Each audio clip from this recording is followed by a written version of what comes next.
The racing and track riding season is starting, but mornings in April and May can be cold. After 30 years, I've watched some of the same things happen every spring. A rider goes out and crashes. They'll blame the tire, they'll blame the temperature, they'll blame bad luck. Maybe that's the case, but there's a pattern. And the pattern is predictable enough that I can walk into any track and point at the corner that's going to catch the most riders by surprise before anyone's even turned a wheel. Now we'll get there. Before I talk about that, there are two things you can do to greatly reduce your chances of a crash on a cold morning. Now this advice is for everyone who uses race tires that require tire warmers to work. It's 50 degrees in the paddock. The first session of the year goes green in a few minutes. Most riders walk over to the bike, pull the warmers, get their gear on, and roll the pit out. That sequence, every minute of it, can cost you heat. A tire warmer isn't just heating the surface of the tire. The main job is heat soaking the entire carcass, the structure of the tire itself. On a cool day, that process takes 60 minutes minimum. Heat soak the carcass and it holds the temperature under load. The tire acts the way it should. Heat just the surface and the tire can still feel foreign and vague. Now, here's a little math. Your warmer comes off, you gear up, you wheel the pit out, you wait for the session. Even if you move fast, that's 3 to 5 minutes of cold air on pit lane blowing across the tire at 30 miles an hour. The surface can drop 50 degrees in that window. Most of the good work you did with the warmer, it's gone before you even turn a wheel. There's two easy things you can do. First, on cold days, wrap the warmers with a wheel cover or a blanket. I'll even use a moving blanket. This blocks the wind on the edge of the tire. We measure the difference at Woodcraft, and this could be 20 degrees of carcass temperature just from cutting the wind. That's like 20 degrees of grip. Second, and this is really key, pull the warmers as late as possible. Not a minute earlier than you need to. Gear up with them still on. Have a buddy help unwrap them when it's time to go. In practice, I always wait to see the first rider circulating before I even hit pit lane. 0 wasted seconds between the tire warmer coming off and the tire being worked on the track. For race time, it's a balancing act. You can't miss the 5 board, but I don't want to spend 1 extra second on pit lane. This is where having a crew member watch pit lane to give you a signal is huge. And don't lead the charge out of pit lane. Every 30 seconds your tire warmers stay on is heating the tire. Heat is grip. Now one thing worth repeating. Everything above is for raced tires. Slick tires work between like 150 and 180 degrees. On a cold day, they may never come up to temperature without warmers. Track day tires are a different animal. A Dunlop Q5, a Pirelli Super Corsa, the manufacturers would tell you that no warmers are needed. Throw them on a warm for 20 or 30 minutes if you can. You're not chasing race temperatures, you're chasing warm. Rolling on a tire that's 100 degrees instead of 50, that's the difference between confidence and a white knuckle first lap. It can really make a big difference. Now the counterintuitive part, the part that costs lots of riders. Cold morning, first session. You roll right out of the garages and get right on track. But still, what's the instinct?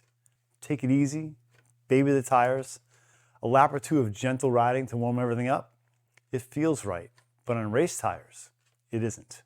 It's not just at the start of the session.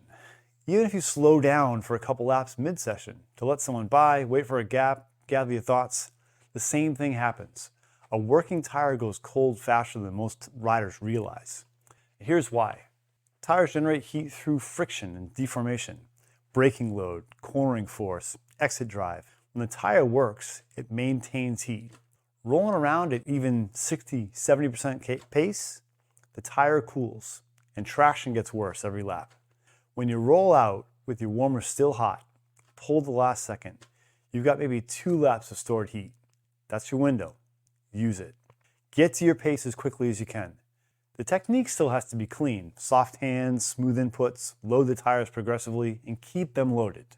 The one place I'll take an edge off is at full lean. Some corners require a pivot mid-corner or a little input to keep the bike online at full pace.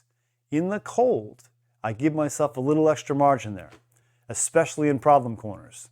More on those in a minute. The time I really learned this was back in 2007. I was qualifying for the Daytona 200. It was a night race. It was maybe 50 degrees at best. Very cool. I went out, ran a few hard laps on my own, set a good time, And then I decided to see if I could find a drafting partner to go a little faster. So I rolled through the infield, slowly, completely upright through the horseshoes, really slowed down, added maybe 20-25 seconds to my lap time, that pace. Waiting to jump behind some fast guys and get a run to the chicane. I found him, and I followed him down the back straight. Got on the brakes, no problem. But as soon as I flicked the bike right in the middle of the chicane, it came around sideways, unexpectedly. Now luckily, I landed on top of it, saved it, figured I'd done something wrong. So I got back out on the banking, followed the guys again, drove into turn one, head down, chasing them, trying to save the session really. I came into that first horseshoe, also a right, and got sideways again. I tried for 2 or 3 laps to get the temperature back. It was not to be. The whole rest of my qualifying session was ruined. The only way to get my tires back up to temp was to head back to the pits, put the warmers on, and wait for the next session. 1 slow lap, that's all it took. The slow warm-up feels safer. It isn't, and neither does backing off mid-session. Keep the tires working when it's cold out. Now, if you're a track day rider and all this pushing to the limit sounds like a little bit more than you're comfortable with, your concern's valid. The attack strategy works, but it's built for race tires that absolutely need that aggressive loading to work.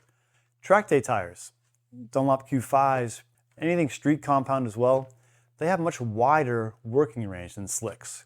They give you grip across a bigger temperature window. A cold track day tire feels vague. A cold slick just lets go. So here's how we change the approach. Your goal isn't race tire heat, it's working tire heat. Call it 100 degrees instead of 180. Chasing warm, not chasing the limit. You've got more room. Laps at 70-80% are safe on a track day tire. You want to work the tire, but there's more margin. The part that applies to everyone is being extra precise on the edge of the tire. No matter what tire you use, everyone has to have razor sharp focus at full lean and be precise with technique, soft on the bars. The slow lap problem is smaller, but it's still worthy of awareness. A track day tire that's been cruising around for a half pace for a lap or so will feel a little more numb when you pick the pace back up. Same physics, softer consequences. The principle doesn't change. Load the tires. Keep them loaded. Don't baby them. You just need to do it at a pace that fits what you're riding. Now for that corner I promised you. The one that will have the most crashes. Here it is. Let's go back to the Daytona story for a minute, because the same session taught me something else. Both times I got sideways, I was in a right-hander. The chicane right, the horseshoe right. Now Daytona is a left-dominant track, runs counterclockwise. All that banking, all those left-handers, the right side of the tire doesn't get any work. So even when the left side of my tire was back to temp, the right side was cold. That's the pattern. Every track has a corner like that. And you can pick it out before you even roll out in the pits. The principle doesn't change. Load the tires. Keep them loaded. Don't baby them. Knowledge is power. Here's your 3 steps. 1. Look at the dominant direction of your track.